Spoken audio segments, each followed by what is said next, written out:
और ब्रेक के बाद आपका स्वागत है। इस वक्त आपको बड़ी खबर कैमूर से बताएं। कैमूर से इस वक्त की बड़ी खबर आ रही है। पुलिस जवान ने की है आत्महत्या। पुलिस लाइन केंद्र में सुसाइड किया है। दंगा नियंत्रण का जवान था मृतक, अपनी ही राइफल से सिर में गोली मारी है। तो जमुई का रहने वाला था अमलेश कुमार। इस वक्त की आपको बड़ी खबर कैमूर से बता रहे हैं, जहां पुलिस जवान ने सुसाइड किया है। पुलिस लाइन केंद्र में ये सुसाइड किया गया। दंगा नियंत्रण का जवान था मृतक, अपनी ही राइफल से उसने सिर में गोली मारी। बताया जा रहा है कि वो जमुई का रहने वाला। ज्यादा जानकारी के साथ हमारे साथ अविनाश इस वक्त फोन लाइन पर जुड़ गए हैं। अभिनव, क्यों ये आत्महत्या की गई? क्या उसे परेशान किया जा रहा था या कोई और वजह सामने निकल कर आ रही है? कोई जानकारी उनके परिजनों की तरफ से दी गई? जी, अभी तो बता दें घटना क्लियर नहीं हो पाया कि किस कारणों से उसने अपने सिर में गोली मारी है। अगर बता दें तो और कल ड्यूटी किया था और ड्यूटी के आने के तुरंत लगभग 2 से 3 घंटे बाद उसने अपने सिर में गोली मार ली। आज जब गोली की आवाज सुन के आसपास जो सिपाही जो क्वार्टर में थे वो दौड़े गए तो देखा कि वहाँ ये घायल गिरा हुआ है, जहाँ आनंद फानंद में इसे पुलिस के आला अधिकारियों द्वारा सदर अस्पताल पहुंचाया गया, जहाँ डॉक्टर ने इसे रेफर कर दिया और रास्ते में ले जाते वक्त ही इसकी मौत हो गई। जी ठीक है अभिनव, आप नजर बना के रखिए, अपडेट आपसे लेंगे। बहुत शुक्रिया जानकारी के लिए। खबर दरभंगा से, जहां शराब लदी पिकअप की उत्पाद विभाग की टीम ने पीछा किया। शराब के तस्कर भागने के दौरान पिकअप मिथिला शोध संस्थान के गेट पर टक्कर मार दी, जिसमें स्थानीय लोग और गार्ड बाल बाल बच गए। गाड़ी में सवार 2 शराब तस्कर भी गाड़ी छोड़कर फरार हो गए। वहीं हादसे को लेकर स्थानीय लोगों ने जमकर हंगामा किया। बाद में मौके पर पहुंची पुलिस टीम ने लोगों को शांत कराया। गाड़ी से भारी मात्रा में नेपाली शराब जब्त की गई है। हम लोगों को पता चला तो फिर वहाँ से हम लोग इसके पीछे आए, है ना, और वो मब्बी से होते हुए ये अंदर आ गया और अंदर में आके यहाँ पे ये एक कबरा घाट में आके रुक गया। वो लोग उतर के भाग गया। फिर ये पब्लिक लोग आ गए, है ना। उन लोगों का कहना है कि हम लोगों को चोट लग सकता था, ये हो सकता था, है ना। हम लोग समझाएं कि अब केस होगा सभी लोगों पे, जो लोग भी इसमें है, वाहन स्वामी है जो भाग गया उसका भी पता लगा के हम लोग केस। और इसी बीच बड़ी खबर दरभंगा से आ रही है, जहां शादी समारोह के दौरान बारात में जमकर हंगामा और मारपीट हुआ है। मारपीट का वीडियो भी सामने आया है। मारपीट के बाद दुल्हन की विदाई नहीं हुई। घटना जमालपुर थाना क्षेत्र के झंगड़ुआ गांव की बताई जा रही है, जहां गांव में बारात आई थी और इसी दौरान दूल्हे के भाई गुफरा और फुक्कान ने नशे में मारपीट शुरू कर दी। दोनों पर मेहमानों के साथ मारपीट का आरोप लगा है, जिसमें कई लोग घायल भी हुए हैं। सूचना पर मौके पर पुलिस पहुंची और उसके बाद आगे की जांच की जा रही है। लड़की का निकाह हो गया है लेकिन विदाई नहीं हो पाई है। लड़का वाला बारात आया लेके, बैठा उठा सब कुछ ठीक था। फिर अचानक में लड़का का 2 भाई जो है वो हल्ला चिल्ला करने लगा, तो हम लोग शांत करके बैठा है। फिर बैठा, उसके बाद क्या हुआ फिर पता नहीं। वो आपस में वो लोग जो है जाने लगा, तो हम लोग फिर रोकने लगे, तो फिर वो बोला नहीं हमको छोड़ दो, हमको जाने दो। वो लोग चला गया और जाने के बाद फिर अंदर घुसा और अंदर आने के बाद जो है मेहमान जो आया हुआ था बाहर से बहरी से, वो मेहमान से उलझ के मारपीट कर लिया। निकाह हो चुका है, रोजकत्ती लेने के लिए अभी तक नहीं आया। झारखंड पुलिस के मुखिया एक बार फिर सुर्खियों में आ गए हैं। नेता प्रतिपक्ष बाबूलाल मरांडी ने डीजीपी पर ट्रांसफर पोस्टिंग के जरिए घुसखोरी करने का आरोप लगाया है। 8 आईपीएस अफसरों को अतिरिक्त प्रभार सौंपने को लेकर भी कई सारे सवाल खड़े किए हैं। क्या है ये पूरा मामला, इस रिपोर्ट में दिखाते हैं।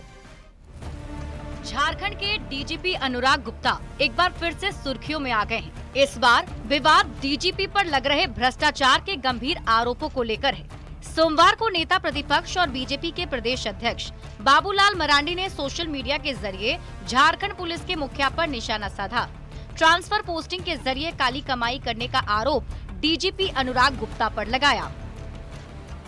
सोशल मीडिया प्लेटफॉर्म एक्स पर बाबूलाल ने लिखा कि अनुराग गुप्ता अब ना अखिल भारतीय सेवा में हैं, ना वो सस्पेंड हो सकते हैं और ना ही उन पर विभागीय कार्रवाई लागू होती है। डीजीपी को वेतन भी नहीं मिलता कि सीएम हेमंत सोरेन वेतन रोक सकते हैं। फिर भी पुलिस विभाग के सारे तुगलकी आदेश डीजीपी ही दे रहे हैं। सिपाहियों तक की ट्रांसफर पोस्टिंग ले देकर हो रही है। हाल ही में बड़े पैमाने पर हुए ट्रांसफर पोस्टिंग का जिक्र करते हुए बाबूलाल ने आगे लिखा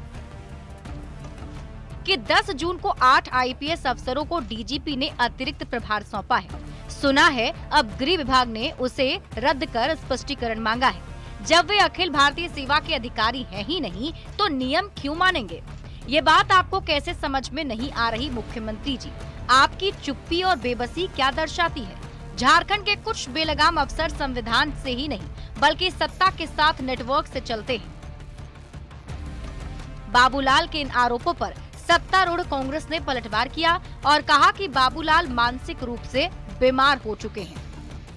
देखिए, हमें लगता है कि बाबूलाल जी अब पूरी तरह से मानसिक रूप से अब वो व्यक्ति बीमार हो गया है। ये सरकार ही पूरी तरह से मानसिक रूप से विक्षिप्त हो गई है।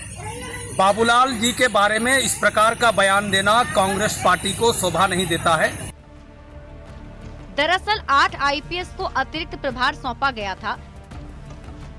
फैसले को गृह विभाग ने गंभीरता से लिया और नियम के खिलाफ बताते हुए जवाब मांगा। गलती दोबारा नहीं करने की नसीहत भी दी और तल्ख टिप्पणी की। 10 जून के फैसले को नियमों के खिलाफ बताया, अतिरिक्त प्रभार के आदेश को रद्द किया और पूरे मामले में शो कॉज नोटिस जारी किया। ये बात पहले से मालूम है कि डीजीपी के सेवा विस्तार को लेकर भी सवाल उठ रहे हैं। केंद्र ने नियमों के खिलाफ डीजीपी अनुराग गुप्ता की पोस्टिंग बताई है। अब देखना होगा कि लेन देन और भ्रष्टाचार के आरोपों को लेकर डीजीपी क्या जवाब देते हैं। रांची संवाददाता गौरव झा के साथ bureau report, news 18। Bihar police मुख्यालय ने हाल ही में बड़े पैमाने पर पुलिसकर्मियों का तबादला किया है। पहली बार रेडमली तरीके से सबसे अधिक पुलिसकर्मियों का तबादला किए जाने के विरोध में पुलिसकर्मियों के परिजनों ने पटना में विरोध मार्च निकाला। पुलिसकर्मियों के परिजन पुलिस मुख्यालय की तबादला नीति का विरोध कर रहे हैं। साथ ही आपको बता दें कि रेडमाइजेशन ट्रांसफर पॉलिसी को रद्द करने की मांग भी कर रहे हैं। विरोध मार्च का जायजा लिया न्यूज़ 18 संवाददाता संजय कुमार ने। बिहार में पुलिसकर्मियों का परिवार सड़कों पर है और सड़कों पर आने का कारण है बिहार पुलिस मुख्यालय की रैंडमाइज्ड पॉलिसी, जो हस्तांतरण की पॉलिसी अपनाई है बिहार पुलिस मुख्यालय ने। और देखिए, बैनर में साफ तौर पे लिखा हुआ है कि रैंडमाइज्ड हस्तांतरण नीति का विरोध जो है उसके खिलाफ ये सड़कों पर उतरे हुए हैं इनके फैमिली मेंबर्स। और साफ तौर पर ये कहना है कि पुलिसकर्मियों के साथ ये अन्याय है। जब सीनियर ऑफिसर का ट्रांसफर रैंडम ट्रांसफर नहीं होता है तो फिर जो पुलिस कांस्टेबल हैं उनका ट्रांसफर जो रैंडम है वो क्यों होता है। और पूरे बिहार में पहली दफ़ा बड़े पैमाने पर ट्रांसफ़र हुआ है। और यही कारण छोटे छोटे बच्चे, घर की माँ, बहू, बेटी और पत्नी सभी सड़कों पर हैं। और आज पटना में ये पहुँचे हैं राज्य के विभिन्न जिलों से। और उनका ये साफ तौर पर कहना है कि जब पश्चिम बंगाल, मध्य प्रदेश, राजस्थान, छत्तीसगढ़ और झारखंड जैसे राज्यों में ये ट्रांसफ़र की पॉलिसी नहीं है, ऐच्छिक एवं पारदर्शी ट्रांसफ़र पॉलिसी लागू है, तो बिहार में अब तक ये क्यों नहीं लागू किया गया है। जो सड़कों पर उतरी हुई महिलाएं, हम उन्हीं से बात कर लेते हैं। क्या आप लोगों को प्रोटेस्ट क्यों विरोध है? सर, हम लोग को स्थानांतरण नीति से दिक्कत है सर। क्या दिक्कत है? दिक्कत यही है कि पहले बोला गया था कि 5 जिला के तहत चॉइस के अनुसार आप लोग का ट्रांसफ़र हो, लेकिन ये सॉफ्टवेयर के माध्यम से ट्रांसफ़र किया गया है। मतलब नसीब पर छोड़ दिया गया है, जिसको जहां हो रहा है अपना जा रहा है। नसीब पर नहीं छोड़ना चाहिए। नसीब पर सर क्यों छोड़ना चाहिए? अब देखिए, जो नज़दीक है, अब 1 दिन 2 दिन का छुट्टी मिलता है, घर भी नहीं पहुँच पाते हैं, तो इसके लिए हम लोग को भी दिक्कत है सर। परिवार के पास जो है टाइम नहीं दे। अब अभी बच्चों को देखिए किस तरह से अपने पापा के लिए धूप में आया हुआ है, तो इनको तो इनका हक मिलना चाहिए सर। बहुत ज़्यादा परेशानी है सर। बच्चों को देख के आप खुद ही देखिए कि किस तरह से वो लोग धूप में अभी अपने पापा के लिए खड़ा है। राजमणि देवी। जो महिलाएं हैं मुख्यमंत्री जी से भी गुहार लगा रही है, मुख्यमंत्री जी हमें सुनिए। या सिर्फ मांग नहीं, पुकार है। हमारी आत्मा रो रही है। कोई सुनेगा? जो कानून की रक्षा करते हैं उनके अधिकार क्यों मिटा रहे हैं? तो तमाम तरह के अपने स्लोगन के साथ जो पुलिसकर्मी का परिवार है वो इस वक्त राजधानी पटना में सड़कों पर उतरा हुआ है। और सीधे तौर पर डिमांड बिहार के मुखिया नीतीश कुमार से है। और चाहते हैं ये लोग कि मुखिया नीतीश कुमार इनकी बातों को सुने और इनको मदद करें, क्योंकि परिवार जो है आज भटकाव की राह पर है। वाकई में पुलिसकर्मियों की छुट्टी एक बड़ी समस्या रही है। और इसी समस्या को लेकर पुलिसकर्मी के जो परिजन हैं आज सड़कों पर न्याय की उम्मीद के साथ पहुंचे हैं। संजय कुमार, न्यूज़ 18 पटना। पटना के निवर्तमान एसएसपी अवकाश कुमार के सम्मान में पुलिस लाइन में विदाई समारोह का आयोजन किया गया, जिसमें तमाम अधिकारी मौजूद रहे। इस मौके पर अवकाश कुमार ने कहा कि कोई पुलिसकर्मी अपने दायित्व में गलती से भी चूक जाता है तो पूरे बिहार की पुलिसिंग पर सवाल खड़ा कर दिया जाता है। उन्होंने पटना पुलिस के सभी अधिकारियों और कर्मचारियों को टीम वर्क के लिए धन्यवाद दिया। आप फर्क समझिए उसकी, पुलिस की रिस्पॉन्सिबिलिटी इसलिए बहुत ज़्यादा है और ये डिपार्टमेंट इसीलिए सबसे अलग है और इसीलिए हम लोगों के ऊपर रिस्पॉन्सिबिलिटी सबसे अधिक है। तो एक व्यक्ति, एक सिपाही से लेकर सीनियर एसपी तक सभी की कार्यशैली बहुत करीब से देखी जाती है सोसाइटी के द्वारा। आप कैसे बिहेव कर रहे हैं, कैसे बर्ताव कर रहे हैं, आपका कंडक्ट प्रोफेशनल है नहीं है, तो आपको उसी तरह से लेकर काम करना चाहिए। हमने 26 जनवरी के अपने संबोधन में भी कहा था, अशोक स्तंभ हम सभी लोग धारण करते हैं ऊपर, ये बहुत गर्व की बात होती है और इसका सम्मान, इसकी इज्जत रखना भी हम लोग का ही दायित्व है, जिसको आप लोग बखूबी निभाते आ रहे हैं। चलिए खबरों में आगे बढ़ेंगे। खबर पूर्णिया से है, जहां स्वास्थ्य विभाग की बड़ी लापरवाही और संवेदनहीनता देखने को मिली है। जहां शव वाहन नहीं मिलने पर मृतक के परिजन शव को बाइक पर रखकर 10 किलोमीटर दूर अपने घर ले गए। मामला जलालगढ़ पीएचसी का बताया जा रहा है। ये बताया जा रहा है कि जलालगढ़ थाना के पिपरपाती नया टोला वार्ड 14 के रहने वाले विकास कुमार साह पनार नदी में डूब गए थे। स्थानीय लोगों के सहयोग से नदी से निकाल करके उन्हें जलालगढ़ पीएचसी में भर्ती कराया गया, जहाँ डॉक्टरों ने उसे मृत घोषित कर दिया। परिजनों का यह भी आरोप है कि शव को घर ले जाने के लिए अस्पताल प्रबंधन ने एम्बुलेंस मुहैया नहीं किया। शव वाहन नहीं मिलने पर जलालगढ़ पीएचसी से बाइक से ही 10 किलोमीटर दूर अपने गांव पिपरपाती लेकर उन्हें जाना पड़ा। हालांकि सिविल सर्जन का यह कहना है कि मृतक के परिजन शव का पोस्टमार्टम कराने के लिए तैयार नहीं हुए, साथ ही जल्दबाजी में शव को लेकर के चले गए। सिविल सर्जन ने इस मामले में कमेटी बना करके जांच के बाद कार्रवाई का भरोसा दिलाया। हम लेके गए इनको, मशीन चालू करने में उसको 20 मिनट लगा। अच्छा। और वो भी दूसरे डॉक्टर की सहायता से फ़ोन पे चालू किया। अच्छा, तो फिर आप अपना डेड बॉडी को घर कैसे लाए? बाइक से लाए। लेकिन रात में आया, वो डूबा हुआ पेशेंट था और वो हम लोग बोले कि पोस्टमार्टम कराना चाहिए, लेकिन वह पोस्टमार्टम के नाम पर अपने ढंग से वो अपना मरीज अपने परिजन को ले गया। तो इसमें मेरा ही कहना है कि साधन अवेलेबल है, थोड़ा समय लगता है कि मोर्चरी को वाहन को बुलाने में टाइम लगता है, उसने इंतजार नहीं किया और पोस्टमार्टम भी नहीं कराया। और फिर भी हम लोग जांच करवाएंगे, जो भी सच्चाई आएगा उस पर हम लोग कार्रवाई करेंगे। खबर सासाराम से, जहां कांग्रेस के कार्यकर्ताओं ने बाबा साहेब भीमराव अंबेडकर की प्रतिमा को दूध से धोया है। दरअसल शिवसागर में रविवार को प्रखंड परिसर में बाबा साहेब की प्रतिमा का डिप्टी सीएम सम्राट चौधरी ने अनावरण किया था, जिसके बाद सोमवार को कांग्रेस के कार्यकर्ताओं ने बाबा साहेब के उस प्रतिमा को दूध से धोया।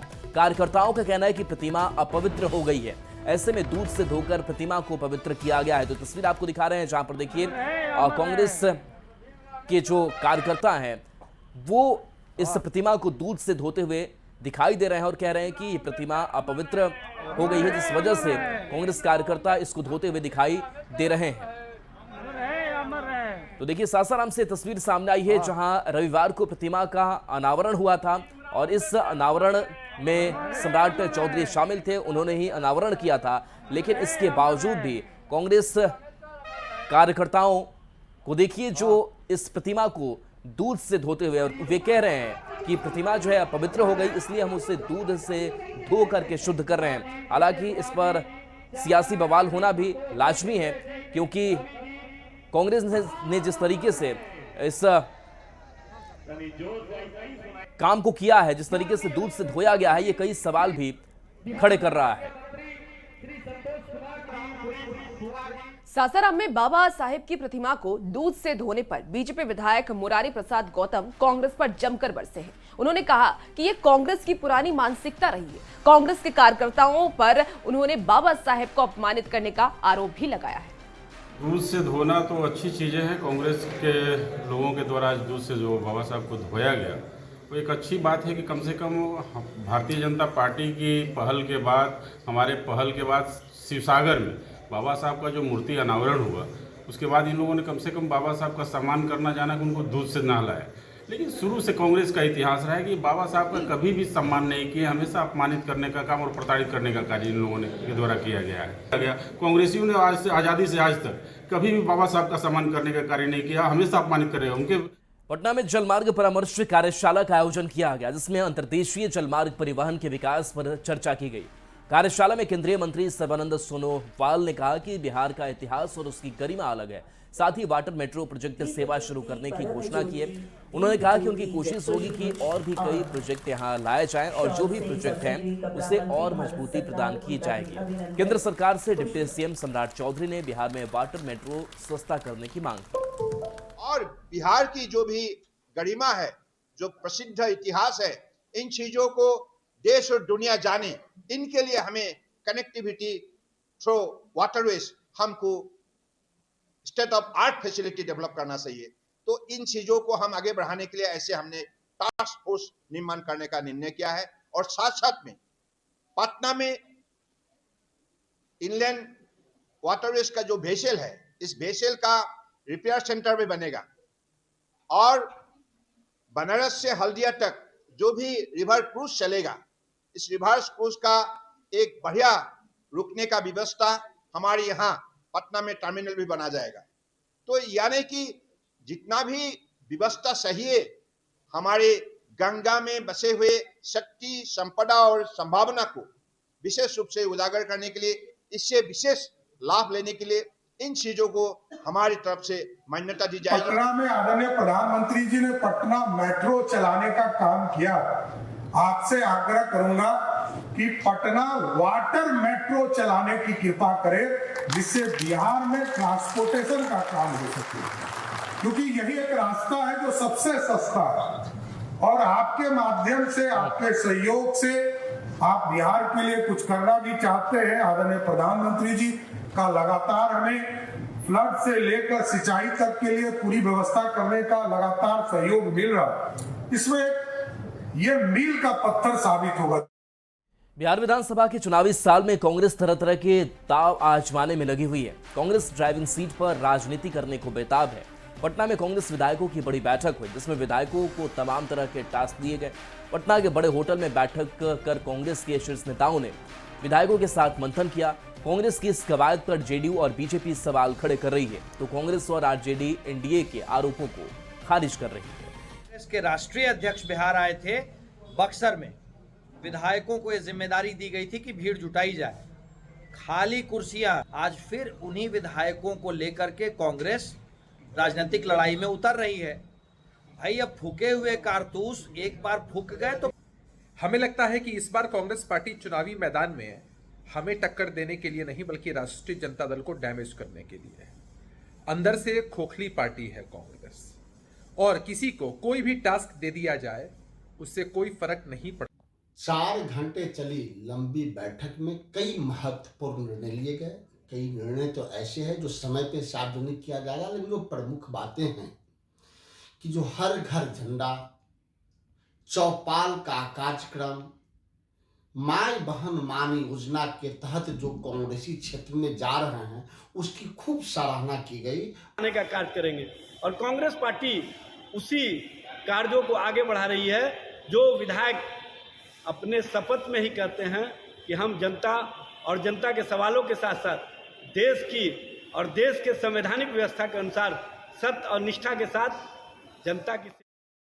चलिए बात अब मौसम के मिजाज की कर लेते हैं। तो बिहार में अगले 24 से 48 घंटे में मानसून प्रवेश हो जाएगा, और जिसके बाद गर्मी से परेशान बिहार वासियों को राहत मिलने की संभावना मौसम विभाग ने जताई है। मौसम विभाग ने 2 दिन के भीतर मानसून की एंट्री की संभावना जताई है। साथ ही पटना में भी 48 घंटे में जोरदार बारिश होने की संभावना जताई गई है। बन रही है कि अगले 2 से 3 दिनों या हार्डली 1 या 2 दिन एक्स्ट्रा हो सकती है के अंदर बिहार में मानसून का आगमन हो सकती है। और इसके साथ साथ कह सकते हैं कि लोगों को थोड़ी गर्मी से और राहत मिल सकती है। फर्दर टेम्परेचर में करीब 48 घंटे के बाद करीब 2 से 3 डिग्री सेंटीग्रेड की और गिरावट हो सकती है। थंडरस्टॉर्म एक्टिविटी है वो बिहार का अधिकांश भागों में हो रही है, लेकिन अभी भी जो कह सकते हैं कि इस स्पेल में राजधानी पटना में अभी तक थंडरस्टॉर्म एक्टिविटी नहीं देखने को मिल रही है। देश भर में कोरोना को लेकर हाई अलर्ट जारी है। 290 से ज्यादा लोगों की मौत हो चुकी है और 8000 से ज्यादा एक्टिव मरीज हैं। ऐसे में भभुआ का सदर अस्पताल भी पूरी तरह से अलर्ट है और अस्पताल प्रशासन की तरफ से सारी तैयारियां पूरी कर ली गई हैं। करीब 20 बेड के वार्ड को स्टैंड बाई पर रखा गया है ताकि किसी भी आपातकालीन स्थिति से निपटा जा सके।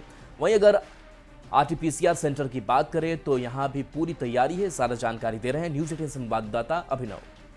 कोरोना को लेकर देश भर में अलर्ट जारी है। अगर बात करें बिहार की तो बिहार में भी अलर्ट जारी है। ऐसे में इस वक्त हम मौजूद है भभुआ के सदर अस्पताल में, जहां कोरोना मरीजों के लिए स्पेशल वार्ड बनाया गया है। कह सकते हैं इसे स्टैंड बाई पे रखा गया है। लगभग 15 से 20 बेडों का ये एक स्पेशल वार्ड है जिसमें ऑक्सीजन, ऑक्सीजन और LCD स्क्रीन और भी तमाम तरीके की व्यवस्था की गई है ताकि किसी मरीज को दिक्कत ना हो और वहीं आपातकालीन स्थिति में निपटा जा सके। अगर बात करें देश भर में कुल, तो अभी तक लगभग 8000 एक्टिव मरीज हैं और लगभग 290 मरीजों की इतने दिनों में मौत हो चुकी है। वहीं भभुआ सदर अस्पताल कोरोना को लेकर पूरी तरीके से तैयार है। भभुआ सदर अस्पताल के RT-PCR सेंटर की भी बात करें तो वो भी कहीं ना कहीं पूरी तरीके से तैयार है। राहत की बात यह है कि कैमूर में अभी तक एक भी कोरोना के मरीज नहीं मिले हैं और कहीं ना कहीं न्यूज 18 भी आपसे अपील करता है कि मास्क लगा के चलें और समय समय पर सैनिटाइजर से हाथ धों।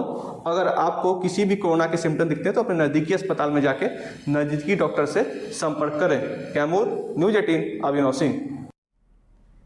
गोड्डा के ललमटिया कोयला खदान से बिहार में कोयले की तस्करी की जा रही है। तस्कर हर रोज बाइक पर करीब 8 टन कोयला लेकर जा रहे हैं। रास्ते में पड़ने वाले थानों पर भी गंभीर आरोप लग रहे हैं। कोयले की तस्करी कर रहे हैं मुकेश का ये कहना है कि ललमटिया में कोयला निकालने वाले मजदूर 700 से 800 तक में कोयला देते हैं, जिसके बाद रास्ते में पड़ने वाले थाने भी पैसे लेकर के सेटिंग कर लेते हैं। जायजा लिया है न्यूज 18 संवाददाता आशीष रंजन ने। के कहलगांव के छोटी नाकी गांव के पास अभी हम हैं और आप देख सकते हैं कि किस प्रकार से या इस ओर से जो है गोड्डा के जो है ललमटिया से लोग कोयला लेकर जो है इसी रास्ते से जो है बिहार भागलपुर पहुंचते हैं। देखिए ये कोयला लाद कर जो है वहां ललमटिया से आ रहे हैं और इनका पूरा जो मोटरसाइकिल है उसमें कोयला लदा हुआ है। कहाँ से लेकर आ रहे हैं ये? ललमटिया से। कितना कोयला होगा इसमें? 5 क्विंटल। 5 क्विंटल। कितना चला कैसे लेते हैं गाड़ी? गाड़ी तो हैबिट हो गया। हैबिट हो गया है। वहाँ कितना में मिलता है ये कोयला? वहाँ तो खरीदने के लिए पड़ता है 700-800 रुपये। कौन लेता है पैसा? वहाँ जो निकालता है। कौन निकालता है? धम्मा वाला गांव पब्लिक वाला। पब्लिक निकालता है। और क्या रास्ता में क्या दिक्कत है? रास्ता तो जितना खर्चा आता है, जितना थाना पड़ता है उतना खर्चा हो जाता है। कितना पैसा लेता है? एक थाना 100 रुपया लेता है। कौन कौन थाना को देते हैं? इधर ललमटिया पड़ जाता है, महकमा पड़ जाता है, इधर सनोखर, इधर आमडन्ना और कभी कदाल बैठता है सनोला उनला तो वो भी ले लेता है। वो कितना लेता है? वो तो 50 रुपया ले लेता है खर्चा में। ले लेता है। इसी प्रकार से दिन में कई खेप मारते हैं? एक खेप। कितना गाड़ी निकलता है वहाँ से मोटरसाइकिल? गाड़ी तो वही 30-40 गो हो जाएगा सब। मोटरसाइकिल? हाँ। घर परिवार कैसे चलता है? वही घर परिवार तो वही 200-300 रुपया बचता है। और ये खुद कह रहे हैं कि रास्ते में जो है कोयला के लिए जो है हर एक थानों को पैसा देना पड़ता है। तो कहा जा सकता है कि जिस तरह से कोयला की ढुलाई इस तरह हो रही है, अगर शराब की ढुलाई भी इसी तरह से होती होगी तो इससे कोई संशय नहीं है। बिहार और झारखंड के बॉर्डर पर जो चेकिंग की बात की जाती है उसकी किस तरह से धज्जियां उड़ाई जा रही है, इन तस्वीरों से साफ देखा जा सकता है। आशीष रंजन, न्यूज 18, भागलपुर।